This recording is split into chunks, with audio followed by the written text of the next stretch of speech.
In this video, we'll be making focaccia bread. I'm going to be using the King Arthur's unbleached bread flour. Now the recipe said to use AP flour, but I bought this flour. I had it for a minute, and I need to use it before it goes bad. I'm using the recipe out of the King Arthur's Big Book of Bread, but here I'm just letting my yeast bloom. I already added my water to my yeast, and I added 2 tablespoons of sugar.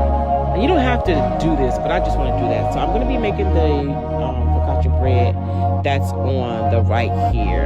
It has tomatoes, olives, and rosemary. I will not be adding the olives because I didn't have any olives. So we're just going to be using tomatoes and rosemary. So I'm getting ready to measure out my flour, and I'm going to be using a scale to measure out my flour, just so I can, kind of get an accurate measurement on the flour here. And then after I do that, measure out the flour, I'm going to take the olive oil and add 2 tablespoons of olive oil to the flour, and then a tablespoon of salt. And then I already have my water in with the yeast, so I'm going to do that. Add the water and the yeast here to mix the dough. The dough is not looking like it's supposed to at this point. It said it should look shaggy and sticky. Well, I needed to wash my hands again and then add some more water. And so I did that here, and it's looking just about right.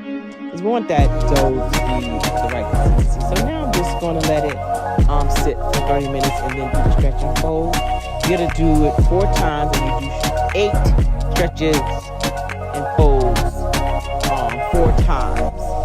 So it's like 4 sessions, if you will. And you let it rest 15 minutes in between each stretch and fold session, if you will. And then I'm going to cover up my dough and let it rise for an hour, double in size. And then after rising, I'm going to put it in the pan here.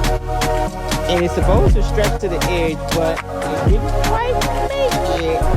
So I had to stop the video and come back. Yes, it made it here in this video, so I dimpled it and add my tomatoes and my rosemary, and then I put it in the oven, and it baked up so golden brown, and it was delicious.